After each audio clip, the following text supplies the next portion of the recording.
Hello folks, and welcome to another MJ Miscellany. If you want a little time of chill with a cup of something nice, then this is the place to be. Tonight I'm looking at a variety of stuff again. Do you know, one of the joys of being a speech and drama teacher is, well, besides teaching people how to explore spoken word and how to act, the fact that you have so many resources to look at. I have so many anthologies of poetry and short stories, and they're an absolute treasure. So tonight I'm just going to share a few of them. I've been dipping back, first of all, to the 18th century. The Choice by John Pomfret. If heaven the grateful liberty would give that I might choose my method how to live, and all those hours propitious fate should lend in blissful ease and satisfaction spend, near some fair town I'd have a private seat, built uniform, not little nor too great, better if on rising ground it stood, fields on this side, on that a neighbouring wood. It should within no other things contain but what are useful, necessary, plain. Methinks 'tis nauseous, and I'd ne'er endure the needless pomp of gaudy furniture. A little garden, grateful to the eye, and a cool rivulet run murmuring by, on whose delicious banks a stately row of shady limes or sycamores should grow, at the end of which a silent study placed should with the noblest authors there be graced. Horace and Virgil, in whose mighty lines immortal wit and solid learning shines, sharp Juvenal and amorous Ovid too, who all the turns of love's soft passion knew. He that with judgment reads his charming lines, in which strong art with stronger nature joins, must grant his fancy does the best excel, his thoughts so tender and expressed so well.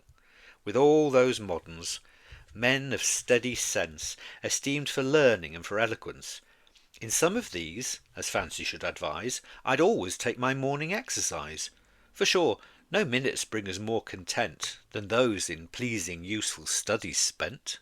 I'd have a clear and competent estate, that I might live genteelly, but not great, as much as I could moderately spend, a little more sometimes to oblige a friend. Nor should the sons of poverty repine too much at fortune, they should taste of mine, and all that objects of true pity were should be relieved with what my wants could spare. For what our Maker has too largely given should be returned in gratitude to heaven.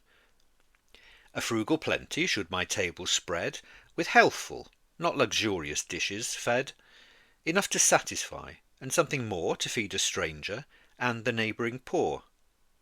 Strong meat indulges vice, and pampering food creates diseases, and inflames the blood. But what's sufficient to make nature strong, and the bright lamp of life continue long, I'd freely take, and as I did possess, the bounteous author of my pleasure bless. I'd have a little cellar, cool and neat, with humming ale and virgin wine replete. Wine whets the wit, improves its native force, and gives a pleasant flavour to discourse, by making all our spirits debonair. Throws off the lees, the sediment of care. But as the greatest blessing heaven lends may be debauched, and serve ignoble ends, so but too oft the grape's refreshing juice does many mischievous effects produce. My house should no such rude disorders know, as from high drinking consequently flow. Nor would I use what was so kindly given to the dishonour of indulgent heaven. If any neighbour comes he should be free, used with respect, and not uneasy be, in my retreat, or to himself or me. What freedom, prudence, and right reason give, all men may with impunity receive. But the least swerving from their rules too much, for what's forbidden us 'tis death to touch. That life might be more comfortable yet, and all my joys refined, sincere, and great, I'd choose 2 friends, whose company would be a great advance to my felicity, well born, of humours suited to my own, discreet, and men as well as books have known, brave, generous, witty, and exactly free from loose behaviour, or formality. Airy and prudent, merry, but not light, quick in discerning, and in judging right. Secret they should be, faithful to their trust. In reasoning cool, strong, temperate, and just. Obliging, open, without huffing, brave. Brisk in gay talking and in sober, grave. Close in dispute, but not tenacious. Tried by solid reason, and let that decide. Not prone to lust, revenge, or envious hate, nor busy meddlers with intrigues of state. Strangers to slander, and sworn foes to spite. Not quarrelsome, but stout enough to fight. Loyal and pious, friends to Caesar, true as dying martyrs to their Maker too. In their society I could not miss a permanent, sincere, substantial bliss. I'd be concerned in no litigious jar, beloved by all, not vainly popular.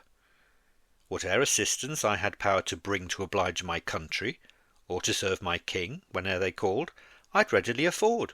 My tongue, my pen, my counsel, or my sword. Lawsuits I'd shun, with as much studious care as I would dens where hungry lions are, and rather put up injuries than be a plague to him who'd be a plague to me. I value quiet, at a price too great to give for my revenge so dear a rate. For what do we by all our bustle gain but counterfeit delight for real pain? If heaven a date of many years would give, thus I'd in pleasure, eve, and plenty live, and as I near approach the verge of life, some kind relation, for I'd have no wife, should take upon him all my worldly care, while I did for a better state prepare. Then I'd not be with any trouble vexed, nor have the evening of my days perplexed, but by a silent and a peaceful death, without a sigh, resign my aged breath. And when committed to the dust, I'd have few tears, but friendly, dropped into my grave. Then would my exit so propitious be, all men would wish to live and die like me. I really enjoy the pleasantness of that poem. I was going to say pleasantry, but that sort of makes it seem too light. It is pleasant and airy, and just generally thinking. I think he was having one of those days, when you just sit down and you just ponder for a while, and you're just nice and relaxed, and you're thinking, oh, what would make my life just nice now? He was having one of those days. We'll do a little jump now. I'm going to go to something a bit more humorous from the late 19th century, which I performed at Words Aloud the other week, to the delight, I would like to say, of those who were listening. The Yarn of the Nancy Bell by W.S. Gilbert.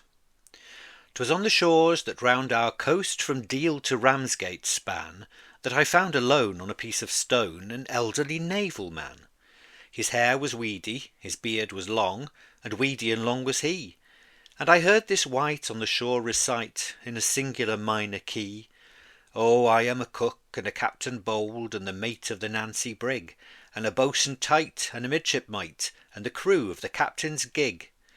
And he shook his fists, and he tore his hair, till I really felt afraid, for I couldn't help thinking the man had been drinking, and so I simply said, "Oh, elderly man, it's little I know of the duties of men of the sea, and I'll eat my hat if I understand how you could possibly be at once a cook, and a captain bold, and the mate of the Nancy brig, and a boatswain tight, and a midshipmite, and the crew of the captain's gig."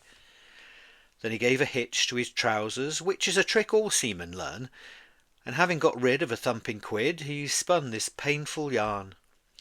"'Twas in the good ship Nancy Bell that we sailed to the Indian Sea, and there on a reef we came to grief, which has often occurred to me. And pretty nigh all of the crew was drowned, and there was 77 a soul, and only 10 of the Nancy's men said here to the muster roll. There was me, and the cook, and the captain bold, and the mate of the Nancy brig, and a boatswain tight, and a midshipmite, and the crew of the captain's gig. For a month we'd neither victuals nor drink, till a hungry we did feel, so we drawed a lot, and according shot the captain for our meal. The next lot fell to the Nancy's mate, and a delicate dish he made. Then our appetite with the midshipmite we 7 survivors stayed. And then we murdered the boatswain tight, and he much resembled Peg.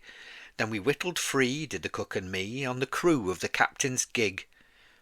Then only the cook and me was left, and the delicate question which of us two goes to the kettle arose, and we argued it out as such. For I loved that cook as a brother, I did, and the cook he worshipped me, and we'd both be blowed if we'd either be stowed in the other chap's hold, you see. I'll be eat if you dines off me, says Tom. Yes, that, says I, you'll be. I'm boiled if I die, my friend, quoth I, and exactly so, quoth he.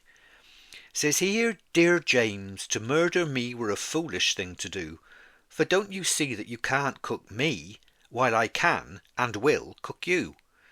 So he boils the water and takes the salt and the pepper in portions true, which he never forgot, and some chopped shallot, and some sage and parsley too. Come here, says he, with a proper pride, which his smiling features tell, 'twill soothing be if I let you see how extremely nice you will smell. And he stirred it round and round and round, and he sniffed at the foaming froth, when I ups with his heels and smothers his squeals in the scum of the boiling broth. I eat that cook in a week or less, and, as I eatin be the last of his chops, why, I almost drops, for a wesseling sight I see.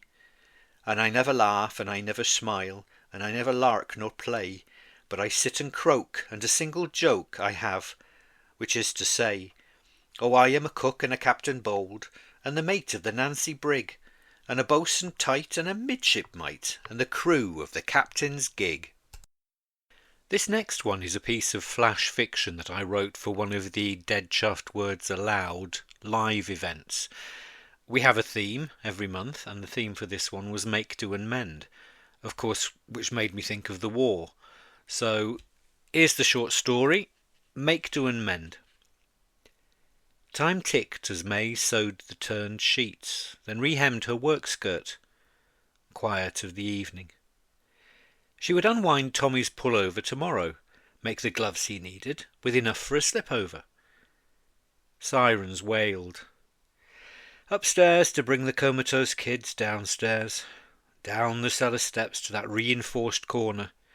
She tucked them in the wicker wash-basket, snug as puppies. Gran came grumbling, toothless, down. The buggers. No clouds and a full moon, Gran. Where's your mam? Late shift at the mill, special order, Ministry of War. Gran mumbled towards her armchair. May bore the mutter and missed her Freddie. I'm going to dip back to the 18th century next. We very rarely hear of the women poets of that period, and it's a total mystery to me why, because every time I go exploring I find some absolutely great stuff to speak. Mary Lady Chudleigh, actually a pretty lonely woman who was married to, well, Lord Chudleigh, obviously, and buried away in the countryside, but she was a thinker, she was a poet, and she was witty, and she wrote some great poems, and this next is one of them.